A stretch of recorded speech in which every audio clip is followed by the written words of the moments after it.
বরগুনা জেলা শহরের অলিগলিতে বেসরকারি ক্লিনিক ও ডায়াগনস্টিক সেন্টারের ছড়াছড়ি। যেদিকেই চোখ যায় সেদিকেই ক্লিনিক ও ডায়াগনস্টিক সেন্টার। আবাসিক ভবন এমনকি দোকান ঘুরেও ঝুলছে ক্লিনিক ও ডায়াগনস্টিক সেন্টারের সাইনবোর্ড। যত্রতত্র গড়ে ওঠা এসব বেশিরভাগ স্বাস্থ্যকেন্দ্রই অনুমোদনহীন। নেই নিজস্ব চিকিৎসক, দক্ষ নার্স কিংবা টেকনিশিয়ান। মানসম্মত চিকিৎসা সরঞ্জামের অভাব তো আছেই। ফলে প্রতিদিন সেবা নিতে এসে প্রতারিত হচ্ছে রোগীরা।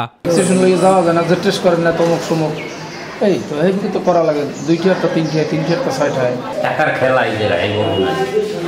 মানে উনি ডাক্তার, উনি টেস্ট দেয়, উনি সব কিছু করে, আবার উনি রিপোর্ট দেয়। কিছু ডায়াগনোসিস আছে যে কারণে যেটা রোগী আসছে যে ঠিক মতন যে চিকিৎসাটা নিবে সে চিকিৎসাটা সে নিতে পারে না, ব্যয়বহুল হয়। বাইরে গেলে হয়তো সময় লাগে বেশি, টাকাও লাগে বেশি, ওইটা আমরা না পারার জন্য আমরা হসপিটালে আসছি। কর্তৃপক্ষের উদাসীনতায় স্বাস্থ্যসেবার নামে চলছে সীমাহীন দুর্নীতি। সরকারি বিধিনিষেধ উপেক্ষা করে এসব স্বাস্থ্যসেবা প্রতিষ্ঠান বছরের পর বছর চালিয়ে যাচ্ছে তাদের ব্যবসা। ছোটখাটো বলতে থাকে, এটা আমি অস্বীকার করবো না। আমি আলেম মানুষ, মিথ্যে কথা বলতে পারবো না। ছোটখাটো দুর্ঘটনা মাঝে মাঝে থাকে। ইন্সপেকশন আমার লাস্ট ইয়ার হয়েছে, ইন্সপেকশন ডান করে গেছে, কিন্তু এখন পর্যন্ত আমি লাইসেন্স পাইনি।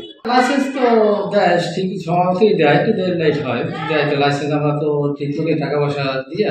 বেসরকারি ক্লিনিক ও ডায়াগনস্টিক সেন্টারের কোথাও কোনো দুর্ঘটনা ঘটলে তদন্ত সাপেক্ষে ব্যবস্থা গ্রহণ করা হবে বলে জানিয়েছে সিভিল সার্জন।